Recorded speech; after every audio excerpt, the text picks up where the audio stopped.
ಜನಸೇವಕ ಸುದ್ದಿವಾಹಿನಿಯ ಸಮಸ್ತ ವೀಕ್ಷಕರಿಗೆ ಸ್ವಾಗತ. ಸುದ್ದಿ ಮೂಡನ ಬಾಗಿಲು ಮುಳುಬಾಗಿಲು. ಬೆಳಗಾವಿ ಜಿಲ್ಲೆಯಲ್ಲಿ ಮುಂದುವರೆದ ಮರಾಠ ಪುಂಡರ ಅಟ್ಟಹಾಸ. ಕನ್ನಡಿಗರ ಸ್ವಾಭಿಮಾನಕ್ಕೆ ಪದೇ ಪದೇ ಧಕ್ಕೆ ತರುತ್ತಿರುವ ಮರಾಠ ಪುಂಡರು. ಬೆಳಗಾವಿ ಜಿಲ್ಲೆಯ ವ್ಯಾಪ್ತಿಯಲ್ಲಿ ಕಳೆದ ಫೆಬ್ರವರಿ 21ರಂದು ಕರ್ನಾಟಕ ರಾಜ್ಯ ರಸ್ತೆ ಸಾರಿಗೆ ಸಂಸ್ಥೆಯ ನೌಕರ ಬಸ್ಸಿನ ನಿರ್ವಾಹಕರ ಮೇಲೆ ದೌರ್ಜನ್ಯ ಎಸಗಿ ಮಾರಣಾಂತಿಕ ಹಲ್ಲೆಯನ್ನು ಮಾಡಿರುವುದರ ವಿರುದ್ಧವಾಗಿ ಮುಳುಬಾಗಿಲು ತಾಲೂಕಿನ ಎಲ್ಲ ಕನ್ನಡ ಪರ ಸಂಘಟನೆಗಳು ತಾಲೂಕು ಆಡಳಿತ ಕಚೇರಿಯ ಮುಂದೆ ಪ್ರತಿಭಟನೆಯ ಮೂಲಕ ಬಂದು ತಮ್ಮ ಮನವಿ ಪತ್ರವನ್ನು ಸಲ್ಲಿಸುವ ಮೂಲಕ ಆಕ್ರೋಶವನ್ನು ವ್ಯಕ್ತಪಡಿಸಿದರು.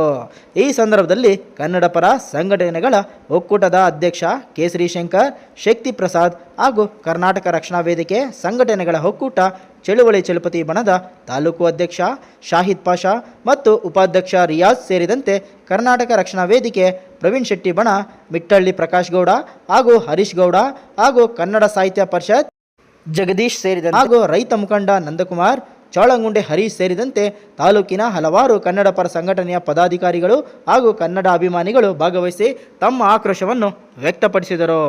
ಕೂಡಲೇ ಇದನ್ನು ನಿಲ್ಲಿಸದಿದ್ದರೆ ಮುಂದಿನ ದಿನಗಳಲ್ಲಿ ಮತ್ತಷ್ಟು ಉಗ್ರವಾದ ಹೋರಾಟವನ್ನು ರಾಜ್ಯಾದ್ಯಂತ ಮಾಡುವುದಾಗಿ ಎಚ್ಚರಿಕೆಯನ್ನು ನೀಡಿದರು.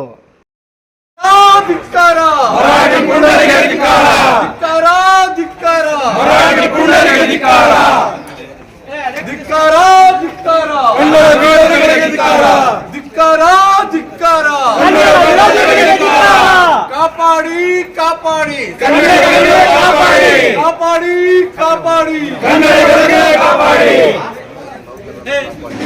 ಕಾಪಾಡಿ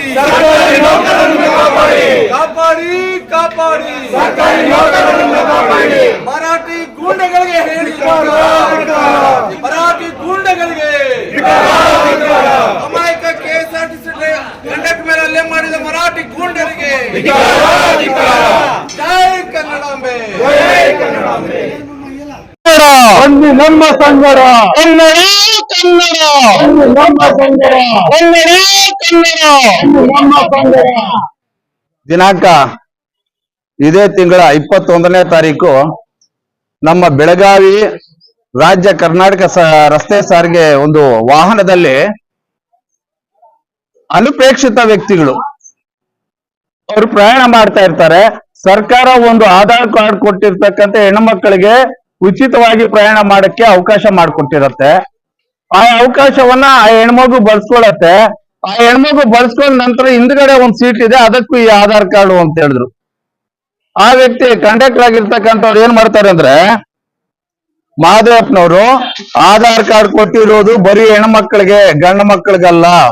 ಸರ್ಕಾರದ ಯೋಜನೆ ಏನಿದೆಯೋ ಅದನ್ನ ಪಾಲನೆ ಮಾಡುವ ನಿಟ್ಟಿನಲ್ಲಿ ಪ್ರಯತ್ನ ಪಡಬೇಕಾದ ಸಂದರ್ಭದಲ್ಲಿ ಆ ಮರಾಠಿ ಪುಂಡರು ಏನಿದ್ದಾರೆ, ಕನ್ನಡ ವಿರೋಧಿ, ಕರ್ನಾಟಕದಲ್ಲೇ ನೆಲೆಸಿ ಕನ್ನಡ ನೆಲ ಜಲವನ್ನ ಅನುಭವಿಸಿ ಕನ್ನಡದ ಎಲ್ಲಾ ಸೌಕರ್ಯಗಳನ್ನ ಅನುಭವಿಸ್ತಾ ಇರ್ತಕ್ಕಂಥ 4 ಜನಗಳು ಎಲ್ಲಿದ್ದಾರೋ ಅವರಲ್ಲಿ ಕೆಲವು ಕಿಡಿಗೇಡಿಗಳು ಕಂಡಕ್ಟರ್ ಮೇಲೆ ಹಲ್ಲೆ ಮಾಡ್ತಾರೆ. ಕಂಡಕ್ಟರ್ ಮೇಲೆ ಹಿಗ್ಗಾಮುಗ್ಗ ಬಾರಿಸಿ ಹಲ್ಲೆ ಮಾಡ್ತಾರೆ. ಅದ್ರಲ್ಲೊಂದು ಅಪ್ರಾಪ್ತ ಹೆಣ್ಮಗುನ ಸೇರ್ಕೊಂಡಿರತ್ತೆ. ಆ ಹೆಣ್ಮಗುವಿನ ಕುಮ್ಮಕ್ಕಿನ ಮೇಲೆ ನಮ್ಮ ಕರ್ನಾಟಕ ಸರ್ಕಾರದ ನೌಕರರಿಗೆ ಮೇಲೆ ಹಲ್ಲೆ ಆಗತ್ತೆ. ಈ ಹಲ್ಲೆಯನ್ನ ಖಂಡಿಸಿ ಆ ವ್ಯಕ್ತಿ ಸೀದಾ ಪೊಲೀಸ್ ಸ್ಟೇಷನ್ಗೆ ಹೋಗ್ತಾರೆ. ಪೊಲೀಸ್ ಸ್ಟೇಷನ್ ಅಲ್ಲಿ ಹೋದಾಗ ಹಲ್ಲೆ ಮಾಡಿರ್ತಕ್ಕಂಥ ವ್ಯಕ್ತಿಗಳ ಮೇಲೆ ದೂರು ದಾಖಲಿಸಿ ಆ ದೂರನ್ನ ಪಡ್ಕೊಂಡು ಒಂದು 4 ಜನ ಕಿಡಿಗೇಡಿಗಳನ್ನು ಬಂಧಿಸ್ತಾರೆ. ಬಂಧಿಸಿರುವ ಸಂದರ್ಭದಲ್ಲಿ ಈ 4 ಜನ ಏನಿದ್ದಾರೆ MBS ಪುಂಡರು, ಮಹಾರಾಷ್ಟ್ರ ಏಕೀಕರಣ ಸಂಸ್ಥೆ ಅಂತ ಅವ್ರಿಗೆ ಇವಾಗಲೇ ಮೆಟ್ಟೇಡಿಗಳು ಬಿದ್ದು ಅವ್ರನ್ನ ಯಾರು ಇದುವರೆಗೂ ಶಾಸಕರಾಗಿ ಆಯ್ಕೆ ಆಗ್ಲಿಲ್ಲ. ಈ ಸಂದರ್ಭದಲ್ಲಿ ಅಲ್ಲಿರ್ತಕ್ಕಂಥ ಜನಕ್ಕೆ ನಾವು ಕನ್ನಡಿಗರು ಕರ್ನಾಟಕದಲ್ಲೆಲ್ಲ ನೆಲ ಜಲನ ಅನುಭವಿಸ್ತಾ ಇದ್ದೀವಿ, ನಾವು ಹುಟ್ಟಿರೋ ನೆಲಕ್ಕೆ ನಾವು ಬೆಲೆ ಕೊಡ್ಬೇಕು, ಅದಕ್ಕೆ ಋಣಿಯಾಗಿರ್ಬೇಕನ್ನೋ ಒಂದು ವ್ಯಕ್ತಿಗಳಿದ್ದಾರೆ. ಅದರಲ್ಲಿ ವಿಕೃತವಾಗಿರ್ತಕ್ಕಂಥ ಈ ವ್ಯಕ್ತಿಗಳು ಅಲ್ಲೇ ಮಾಡಿದ ನಂತರ ಅದು ಕೇಸು ದಾಖಲಾಗತ್ತೆ. ತದನಂತರ ಆ ಮಹಾದೇವಪ್ಪ ಅನ್ನೋ ವ್ಯಕ್ತಿ ಮೇಲೆ ಪೋಕ್ಸೋ ಕೇಸು ಅಲ್ಲಿ ದಾಖಲಿಸ್ತಾರೆ. ಇದು ಎಂತ ವಿಪರ್ಯಾಸ ನೋಡಿ. ಅಲ್ಲ, ಆ ಕಂಡಕ್ಟರ್ ಮಗಳ ತರ ಇರ್ತಾಳೆ, ಅಲ್ಲಿ ಗಲಾಟೆ ಆಗತ್ತೆ, ಎಲ್ಲರೂ ನೋಡಿದ್ದಾರೆ, ಅಲ್ಲಿ ವಿಡಿಯೋ ಚಿತ್ರೀಕರಣ ಆಗಿದೆ. ಯಾವುದೇ ರೀತಿಯಾದಂತ ಅವ್ಯವಸ್ಥೆಗಳಲ್ಲಿ ಕಾಣಲ್ಲ. ಪೋಕ್ಸೋ ಅನ್ನೋ ಕೇಸನ್ನ ಇವರು ದುರ್ಬಳಕೆ ಮಾಡಿಕೊಂಡು ಪಾಪ ಮಹಾದೇವಪ್ಪನ ಮೇಲೆ ಹಾಕ್ತಾರೆ. ಇದು ಈ ವ್ಯವಸ್ಥೆಗೆ ಹಿಡಿದಿರ್ತಕ್ಕಂಥ ಕನ್ನಡಿ ಇದು. ಯಾಕಂದ್ರೆ ಪೋಕ್ಸೋ ಕೇಸ್ಗೆ ಅದರದೇ ಆದಂತ ಕೆಲವು ನಿಯಂತ್ರಣಗಳಿದೆ, ಆಚಾರಗಳಿದೆ, ವಿಚಾರಗಳಿದೆ, ನಿಯಮಗಳಿದೆ. ಅದನ್ನ ಯಾವುದನ್ನು ಪಾಲನೆ ಮಾಡಿದೀರಾ KSRTC ಕಂಡಕ್ಟರ್ ಮೇಲೆನೆ ಇವರು ಪೋಕ್ಸೋ ಕೇಸನ್ನ ಬುಕ್ ಮಾಡ್ತಾರೆ ಅಂದ್ರೆ ನಮ್ಮ ಸಮಾಜ ಯಾವ ದಿಕ್ಕಿನಲ್ಲಿ ಹೋಗ್ತಾ ಇದೆ? ನಾಳೆ ನಮ್ಮ ಕನ್ನಡಿಗರ ಪರಿಸ್ಥಿತಿ ಏನು? ಹೊರಗಡೆಯಿಂದ ಬರ್ದಿರ್ತಕ್ಕಂಥವ್ರು ಈ ಕನ್ನಡದ ನೆಲ ಜಲವನ್ನ ಪ್ರೀತಿಸ್ಬೇಕಾಗಿತ್ತು. ಅವರೇ ಈ ರೀತಿ ಮಾಡ್ತಾ ಇದ್ದಾಗ ನಾವು ಕನ್ನಡಿಗರಾಗಿ ಎಚ್ಚೆತ್ಕೊಳ್ಳೋದು ಯಾವಾಗ? ನಾವು ಸ್ವಾಭಿಮಾನಿಗಳಾಗೋದಾಗ? ಯಾವ ಕಡೆ ನೋಡಿದ್ರು ಬರೋದು, ಆ ಕಡೆ ಒಬ್ಬ ಬಂದ ಕನ್ನಡಿಗ ಮೇಲೆ ಅಲ್ಲಿ, ಈ ಕಡೆ ಒಬ್ಬ ಬಂದ ಕನ್ನಡಿಗರ ಮೇಲೆ. ಇದೇ ಪರಿಸ್ಥಿತಿ ಮುಂದುವರೆದ್ರೆ ನಾಳೆ ಕನ್ನಡಿಗರು ಇಲ್ಲಿ ಅಲ್ಪಸಂಖ್ಯಾತರಾಗ್ತಾರೆ. ಈ ನಿಟ್ಟಿನಲ್ಲಿ ಮುಳುಬಾಗಿಲಿನ ಕರ್ನಾಟಕ ರಕ್ಷಣಾ ವೇದಿಕೆ ಹಾಗೂ ಇನ್ನೊಂದು ಕೊಡೋದು ಕರ್ನಾಟಕ ರಕ್ಷಣಾ ವೇದಿಕೆಯ ಪ್ರವೀಣ್ ಕುಮಾರ್ ಬಳಗ ಹಾಗೂ DVG ಕನ್ನಡ ಸಂಘ ಹಾಗೂ ಎಲ್ಲ ಕನ್ನಡ ಪರ ಸಂಘಟನೆಗಳ ಒಕ್ಕೂಟದಿಂದ ಈ ದಿನ ನಮ್ಮ ಬೇಸರವನ್ನ, ನಮ್ಮ ವ್ಯವಸ್ಥೆಯನ್ನ ಆಗಿರ್ತಕ್ಕಂಥ ಲೋಪಗಳನ್ನ ತಿದ್ದಬೇಕು ಅಂತ ಹೇಳಿ ಈ ಸರ್ಕಾರದ ಮೇಲೆ ನಾವು ಒತ್ತಡ ಹಾಕ್ತಾ ಇದ್ದೇವೆ. ಇದೇ ಘಟನೆಗಳು ಮತ್ತೆ ಮತ್ತೆ ಮರುಕಳಿಸಿದಲ್ಲಿ ಕನ್ನಡಿಗರು ಎಚ್ಚೆತ್ತುಕೊಂಡು ಉಗ್ರವಾದ ಹೋರಾಟ ಮಾಡುವ ದಿನಗಳು ದೂರ ಇರಲ್ಲ. ಈ ಸಂದರ್ಭದಲ್ಲಿ ನಮ್ಮ ಒಂದು ವಿಚಾರಧಾರೆಯನ್ನ ಸರ್ಕಾರಿ ಮಟ್ಟಕ್ಕೆ ಮುಟ್ಟಿಸ್ಬೇಕಂತ ಹೇಳಿ ನಮ್ಮ ಸರ್ವೇಶ್ ಅವರು ಮತ್ತೆ ಕೊಂಡಪ್ಪನವ್ರು ಬಂದಿದ್ದಾರೆ. ತಹಸೀಲ್ದಾರ್ ಅವರು ಕಾರಣಾಂತರಗಳಿಂದ ಜನಪರ ಉತ್ಸವದಲ್ಲಿ ಭಾಗವಹಿಸಿದ್ರೆ ಅವರಿಲ್ಲದ ಕಾರಣ ಅವರ ಗೈರು ಹಾಜರಲ್ಲಿ ಇವರು ಸ್ವೀಕರಿಸಬೇಕಾಗಿ ತಮ್ಮಲ್ಲಿ ಪ್ರಾರ್ಥನೆ ಮಾಡ್ಕೊತಾ ಇದ್ದೇವೆ. ಸರ್, ಇಲ್ಲಿ ನಮ್ದಿರ್ತಕ್ಕಂತ ಕನ್ನಡ ಮನಸ್ಸುಗಳಿಗೆ ನಮಸ್ಕರಿಸ್ತಾ, ಏನಿವತ್ತು ನಮ್ಮ ಎಲ್ಲಾ ಕನ್ನಡ ಪರ ಸಂಘಟನೆಗಳು ಒಟ್ಟಾಗಿ ಏನೀಗ ಬೆಳಗಾವಿಯಲ್ಲಿ ಒಬ್ಬ KSRTC ಕಂಡಕ್ಟರ್ ಮೇಲೆ ಹಲ್ಲೆ ಮಾಡಿದ್ದಾರೆ, ಯಾರು MES ಪುಂಡರು, ಅವ್ರ ವಿರುದ್ಧ ಒಂದು ಖಂಡನೀಯ ಕಾರ್ಯಕ್ರಮವನ್ನು ಮಾಡ್ತಾ ಇವತ್ತೇನು ನಮ್ಮ ತಾಲೂಕು ಕಚೇರಿ ಹತ್ರ ಎಲ್ಲಾ ನಮ್ಮ ಕನ್ನಡ ಪರ ಸಂಘಟನೆಗಳು ಸೇರಿ ಒಂದು ಕಾರ್ಯಕ್ರಮವನ್ನು ಹಮ್ಮಿಕೊಂಡಿದೀವಿ. ಈ ಒಂದು ಕಾರ್ಯಕ್ರಮಕ್ಕೆ ಏನೀಗ MES ಪುಂಡರು, ಈಗಾಗ್ಲೇ ನಾವು MES ಮೇಲೆ ಸುಮಾರು ಮನವಿಗಳನ್ನ ಕೊಟ್ಟಿದ್ದೀವಿ. ದಯವಿಟ್ಟು ಸರ್ಕಾರ ಈಗಾಗ್ಲೇ ಎಚ್ಚೆತ್ಕೊಂಡು, ಯಾವ ಸರ್ಕಾರನೇ ಆಗ್ಲಿ, ನಮ್ದು ಇದೇ ಸರ್ಕಾರ ಅಂತ ಏನಿಲ್ಲ, ಯಾವ ಸರ್ಕಾರ ಬಂದ್ರು ನಮ್ಮ ಕನ್ನಡಿಗರನ್ನೇ ಕಡೆಗಣಿಸ್ತಾರೆ. ದಯವಿಟ್ಟು ಇನ್ನು ಮುಂದೆ ಆದ್ರೂ ಇದನ್ನ ಎಚ್ಚೆತ್ಕೊಂಡು ನಮ್ಮ ಕನ್ನಡಿಗರಿಗೆ ರಕ್ಷಣೆ ಕೊಡಿ. ಇಲ್ದಿದ್ರೆ ಮುಂದಿನ ದಿನಗಳಲ್ಲಿ ನಮ್ಮ ಕನ್ನಡಿಗರೇ ಸೇರಿ ಒಂದು ಕನ್ನಡ ಪಕ್ಷವನ್ನ ಕಟ್ತೀವಿ. ಇದೊಂದು ಎಚ್ಚರಿಕೆಯನ್ನ ರವಾನೆ ಮಾಡ್ತಾ ಇದೀವಿ ಇಲ್ಲಿಂದ ನಮ್ಮ ಮುಳಬಾಗಿಲು ತಾಲೂಕಿಂದ. ದಯವಿಟ್ಟು ಎಚ್ಚೆತ್ಕೊಳ್ಳಿ. ಯಾವುದೇ ಸರ್ಕಾರ ಆಗ್ಲಿ, ನೀವು ಯಾವ ಸರ್ಕಾರ ಬಂದ್ರು ನಮ್ಮ ಕನ್ನಡಿಗರನ್ನೇ ಕೆಣಕ್ತಾ ಇದ್ದೀರಾ. ದಯವಿಟ್ಟು ನಮ್ಮ ಕನ್ನಡಿಗರಿಗೆ ಅವಕಾಶ ಕೊಡಿ, ನಮ್ಮ ಕನ್ನಡಿಗರನ್ನ ಉಳಿಸಿ ಬೆಳೆಸಿ ಹಾಗೂ ನಮ್ಮ ಕನ್ನಡವನ್ನ ಉಳಿಸ್ಬೇಕು ಅಂತ ಹೇಳ್ತಾ, ಇನ್ನೊಂದು ಸತಿ ಇದೇ ಈಗ ನಾವು ಸಾಂಕೇತಿಕವಾಗಿ ಒಂದು ಪ್ರತಿಭಟನೆ ಮುಖಾಂತರ ಒಂದು ಮನವಿಯನ್ನು ಕೊಟ್ಟಿದ್ದೀವಿ. ಇದೇ ಮುಂದುವರೆದಲ್ಲಿ ನೀವು ಈಗಾಗಲೇ ಎಚ್ಚೆತ್ಕೊಂಡು ಅವ್ರು ಯಾರು ಈಗ ಸುಳ್ಳು ಕೇಸನ್ನ ದಾಖಲೆ ಮಾಡಿದರೆ ಅದನ್ನ ಅಮಾನತ್ ಮಾಡ್ಬೇಕು, ಮತ್ತೆ ಅವರಿಗೆ ನ್ಯಾಯವನ್ನು ಒದಗಿಸ್ಕೊಡ್ಬೇಕು. ಇಲ್ಲದಿದ್ದಲ್ಲಿ ಎಲ್ಲಾ ಕನ್ನಡ ಪರ ಸಂಘಟನೆಗಳು ಒಕ್ಕೊರಲಿನಿಂದ ಒಂದು ಉಗ್ರವಾದ ಹೋರಾಟವನ್ನು ಹಮ್ಮಿಕೊಳ್ತೀವಿ ಅಂತ ಹೇಳ್ತಾ ಇಲ್ಲಿಗೆ ಬಂದಿರ್ತಕ್ಕಂಥ ಎಲ್ಲಾ ಕನ್ನಡ ಮನಸ್ಸುಗಳಿಗೆ ವಂದಿಸ್ತಾ ಮಾತು ಮುಗಿಸ್ತಾ ಇದ್ದೀನಿ. ಜೈ ಹಿಂದ್, ಜೈ ಕರ್ನಾಟಕ. ಕನ್ನಡ ಮನಸ್ಸುಗಳಿಗೂ ನಮಸ್ಕರಿಸ್ತಾ, ಇವತ್ತು ನಾವು ಸೇರುವಂತ ವಿಷಯ ತಮ್ಗೆಲ್ಲರಿಗೂ ಗೊತ್ತಿರುವಂತದ್ದೇ. ಮಾಧ್ಯಮಗಳ ಮುಖಾಂತರ ಮತ್ತೆ ಸುದ್ದಿವಾಹಿನಿಗಳ ಮುಖಾಂತರ ಎಲ್ರಿಗೂ ಗೊತ್ತಿರುತ್ತೆ. ಕಾರಣ ಏನಪ್ಪಾ ಅಂದ್ರೆ, ಬೆಳಗಾವಿ ಜಿಲ್ಲೆಯ ಸುಳೆಬಾವಿ ಅನ್ನೋ ಒಂದು ಗ್ರಾಮದಲ್ಲಿ ನಮ್ಮ ಕರ್ನಾಟಕ ರಾಜ್ಯ ರಸ್ತೆ ಸಾರಿಗೆ ಸಂಸ್ಥೆಯ ನೌಕರರಾದಂತಹ ನಿರ್ವಾಹಕರ ಮೇಲೆ ಈ ಒಂದು 4 ಜನ ಹೆಸರು ಮಾತ್ರ ಮೆನ್ಷನ್ ಆಗಿದೆ. ಇದರಲ್ಲಿ ಬಂದು ಮಾರುತಿ, ರಾಹುಲ್, ರಾಜು ಮತ್ತು ಬಾಲು ಅಂತ ಈ 4 ಜನರು ಒಬ್ಬ ಕರ್ತವ್ಯ ನಿರ್ವಹಿಸಿದ ನಿರ್ವಾಹಕನ ಮೇಲೆ ಹಿಗ್ಗಾಮುಗ್ಗ ತಿಳಿಸಿ ಅವರ ಕರ್ತವ್ಯಕ್ಕೆ ಅಡ್ಡಿಪಡಿಸಿ ಅವ್ರ ಮೇಲೆ ಇಲ್ಲಸಲ್ಲದ ಆರೋಪ ಮಾಡಿ ಅವ್ರ ವಿರುದ್ಧನೇ ಒಂದು ಕೆಟ್ಟ ದೃಷ್ಟಿಯಿಂದ ಹೆಣ್ಮಕ್ಳು ನೋಡ್ದ ಅಂತ ಹೇಳ್ಬಿಟ್ಟು ಒಂದು ದೂರನ್ನು ದಾಖಲಿಸ್ತಾರೆ. ಇದು ನಿಜವಾಗ್ಲೂ ನಾಚಿಕೆಗೇಡಿನ ವಿಷಯ ಇದು. ಯಾಕಂದ್ರೆ ಒಬ್ಬ ತಂದೆ ಸ್ಥಾನದಲ್ಲಿರುವಂತಹ ವ್ಯಕ್ತಿ ತನ್ನ ಪಾಡಿಗೆ ತನ್ನ ಕೆಲಸ ನಿರ್ಸ್ಕೊಂಡು ಹೋಗ್ತಾ ಇದ್ರೆ ಅಲ್ಲಿ ನೀನು ಮರಾಠಿ ಮಾತಾಡು, ನೀನ್ ಮರಾಠಿ ಭಾಷೆ ಮಾತಾಡೋದು ಬರಲ್ವಾ ಅಂತಾರೆ. ನೋಡಿ, ನಿಮ್ ಮರಾಠಿ ಇರ್ಲಿ, ಬೇರೆ ಯಾವುದೇ ಭಾಷೆ ಇರ್ಲಿ, ನಿಮ್ಮ ಮನೆ ಭಾಷೆ ನಿಮ್ಮ ಮನೇಲಿ ಮಾತಾಡ್ಕೊಳ್ಳಿ. ಕನ್ನಡದಲ್ಲಿ ಕನ್ನಡವೇ ಸಾರ್ವಭೌಮ ಭಾಷೆ, ಕನ್ನಡವೇ ಅಗ್ರಗಣ್ಯ ಭಾಷೆ, ಕನ್ನಡವೇ ನಮ್ಮ ಎಲ್ಲರ ಒಂದು ಆಡಳಿತ ಭಾಷೆ.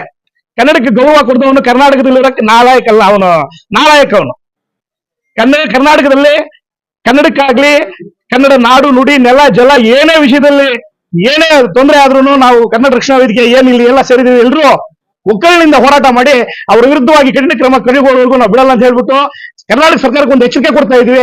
ದಯವಿಟ್ಟು ಅವರ ಒಂದು ಅವ್ರ ಮೇಲೆ ಕೇಸ್ ದಾಖಲಾಗಿದೆ, ಈ ಕೂಡ ಆ ಕೇಸನ್ನು ಹಿಂಪಡೆದು ಯಾವ ಪುಂಡ್ರು ಅವ್ರ ಮೇಲೆ ದೌರ್ಜನ್ಯ ಮಾಡಿದ್ದಾರೆ ಅವರ ಮೇಲೆ ಹಲ್ಲೆ ಮಾಡಿದರೆ ಅವ್ರನ್ನ ಉಗ್ರವಾಗಿ ಶಿಕ್ಷೆ ಮಾಡಿ ಅವ್ರನ್ನೆಲ್ಲರನ್ನು ಈ ಕೂಡಲೇ ಅವ್ರನ್ನ ದಸ್ತಗಿರಿ ಮಾಡ್ಬೇಕಂತ ಹೇಳ್ಬಿಟ್ಟು ನಾನು ಗೃಹ ಇಲಾಖೆ ಮಂತ್ರಿಗಳಲ್ಲಿ ಮನವಿ ಮಾಡ್ಕೊಳ್ತಾ, ಏನು ಮುಂದಿನ ದಿನಗಳಲ್ಲಿ ಈ ರೀತಿ ಯಾವಾಗ ನೋಡಿದ್ರು ಮಹಾರಾಷ್ಟ್ರ ಗಡಿ ಭಾಗದಲ್ಲಿ ಈ MES ಪುಂಡರ ಒಂದು ಹಾವಳಿ ಬಹಳಷ್ಟು ನಡೀತಾ ಇದೆ. ಸೊ ಇದನ್ನು ಕಡಿವಾಣ ಹಾಕಬೇಕು.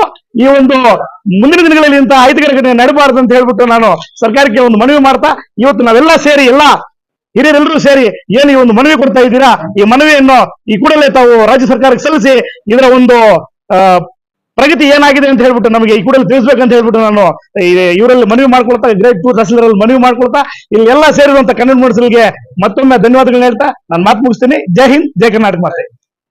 ನಡೆದಂತ ಒಂದು ಹೀನ ಕೃತ್ಯ, ಕನ್ನಡ ಮಾತಾಡ್ಲಿಲ್ಲ ಅಂತಕ್ಕಂಥ ಏಕ ಕಾರಣಕ್ಕೆ KSRT ಸಿಬ್ಬಂದಿ ಮೇಲೆ ಮಾರಣಾಂತ್ಯ ಕಲ್ಲೆ ಮಾಡಿರ್ತಕ್ಕಂತಹ ಮಹಾರಾಷ್ಟ್ರ ಭಾಷಿಕರ ಪುಂಡ್ರ ಒಂದು ಅವಳಿ ಏನಿದೆ, ಅದು ಇತ್ತೀಚೆಗೆ ಕಡಿಮೆ ಆಗಿತ್ತು ಅಂತ ಅನ್ಕೊಂಡಿದ್ವಿ. ಆದ್ರೆ ಮತ್ತೆ ಅವರು ಬಾಲ ಮುದ್ರಕೊಂಡಿದ್ದ ಬಾಲ ಬಿಚ್ಚಿದ್ದಾರೆ. ಸೊ ಅದಕ್ಕೆ ಕನ್ನಡಿಗರಾಗಿರ್ತಕ್ಕಂಥ ನಾವು ಅದೇ ರೀತಿಯಾಗಿ ಪ್ರತ್ಯುತ್ತರ ಕೊಡಬೇಕಾಗಿದೆ. ಯಾವುದೇ ಕಾರಣಕ್ಕೆ ಕನ್ನಡ ನಾಡಿನಲ್ಲಿ ಕನ್ನಡವೇ ಸಾರ್ವಭೌಮ, ಇದರ ಯಾರೇ ಅಡ್ಡಿ ಬಂದರೂ ಕೂಡ ಕನ್ನಡಿಗರು ಸಹಿಸೋದಿಲ್ಲ ಅಂತಕ್ಕಂಥ ಒಂದು ಮಾತನ್ನು ಹೇಳೋ ಸಂದರ್ಭದಲ್ಲಿ ಇವತ್ತೇನ್ ನಾವು ಮಾರಿಹಾಳ ಬೆಳಗಾಂ ಜಿಲ್ಲೆಯಲ್ಲಿ ನಡೆದಿರ್ತಕ್ಕಂಥ ಕೃತಿಯನ್ನ ಬಹಳ ಕಟುವಾಗಿ ಖಂಡಿಸ್ತಾ ಇವತ್ತು ಪ್ರತಿಭಟನೆಯನ್ನ ಇವತ್ತು ದಾಖಲಿಸ್ತಾ ಇದ್ದೀವಿ. ತಾಲೂಕು ಆಡಳಿತ ಈ ಒಂದು ಪ್ರತಿಭಟನೆಯ ಮನವಿಗಳನ್ನ ಸ್ವೀಕರಿಸಿ ರಾಜ್ಯ ಸರ್ಕಾರಕ್ಕೆ ಸಲ್ಲಿಸಿ ರಾಜ್ಯ ಸರ್ಕಾರ ಸೂಕ್ತ ವ್ಯವಸ್ಥೆ ಮಾಡುವ ನಿಟ್ಟಿನಲ್ಲಿ ತಾವು ಅದಕ್ಕೆ ರಾಜ್ಯ ಸರ್ಕಾರಕ್ಕೆ ಕಳಿಸಿಕೊಡಬೇಕು ಅಂತ ಕೇಳ್ತಾ, ಸರ್ಕಾರಗಳು ಯಾವುದೇ ಇರಲಿ ಕನ್ನಡದ ಬಗ್ಗೆ, ಕನ್ನಡಕ್ಕೆ ಆಪತ್ತು ಬಂದಾಗ ಎಲ್ಲರೂ ಕೂಡ ಮೈಕೊಡಿ ನಿಂತ್ಕೋಬೇಕು ಅಂತ ಹೇಳಿ ಹೇಳ್ತಾ, ಈ ಸಂದರ್ಭದಲ್ಲಿ ಕನ್ನಡ ಸಾಹಿತ್ಯ ಪರಿಷತ್ನಿಂದ ಅದಕ್ಕೆ ಈ ಒಂದು ಧರಣಿಗೆ ಭಾಗವಹಿಸಿ ಸಂಪೂರ್ಣ ಸಹಕಾರವನ್ನು ಕೊಡ್ತಾ ಇದ್ದೀವಿ. ನಮಸ್ಕಾರ. ರಸ್ತೆ ಸಾರಿಗೆ ಸಂಸ್ಥೆಯಲ್ಲಿ ಇವತ್ತು ಕರೆಯ ನಿರ್ವಹಿಸಿರುವ ನಮ್ಮ ಕಂಡಕ್ಟರ್ ಮೇಲೆ ಅವರ ಮೇಲೆ ಹಲ್ಲೆ ಮಾಡಿದ್ದಾರೆ. ನಮ್ಮ ಕನ್ನಡಿಗರು ನಾವು ಇಷ್ಟೆಲ್ಲ ಅಂತ ಹೇಳ್ಬಿಟ್ಟು ಎಲ್ಲದಕ್ಕೂ ಸೌಕರ್ಯ ಮಾಡಿಕೊಂಡು ಒಳ್ಳೆ ಇದು ವ್ಯವಸ್ಥೆ ಮಾಡ್ತಾ ಇದೀವಿ ಅಂತ ಇದ್ರಲ್ಲಿ ಅವರು ಖಂಡಿಸಿ ನಮ್ಮ ಇವ್ರನ್ನ ಕಂಡಕ್ಟರ್ ಸಾಹೇಬರು ಹೊಡೆದು ಅವ್ರಿಗೆ ಎಷ್ಟು ಬೇಕು ಹಲ್ಲೆ ಮಾಡಿದ್ದಾರೆ. ಸರ್ಕಾರ ಗಮನಕ್ಕೆ ತರಲಿ, ಇವ್ರನ್ನ ಇದು ಮಾಡಿಸಿ ಅವ್ರ ಮೇಲೆನೆ ಕೇಸ್ ಹಾಕಿದ್ದಾರೆ. ಇದನ್ನೆಲ್ಲ ಹಿಂಪಡಿಬೇಕು.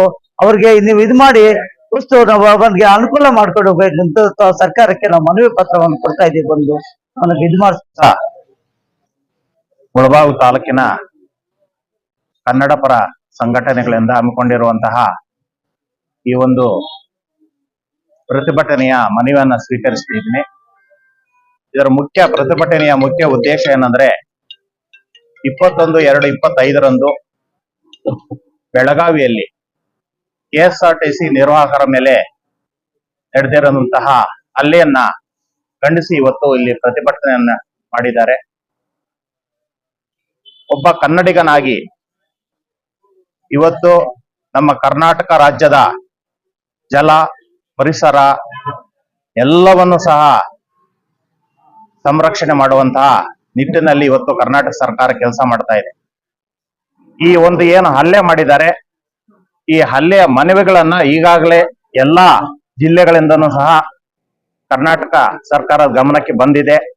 ಖಂಡಿತ ನಮ್ಮ ಸರ್ಕಾರ ಅವರ ಮೇಲೆ ಕಠಿಣವಾದಂತಹ ಶಿಕ್ಷೆಯನ್ನ ವಿಧಿಸಲು ಎಲ್ಲಾ ರೀತಿಯ ಕ್ರಮವನ್ನು ತಗೊಳ್ತದೆ.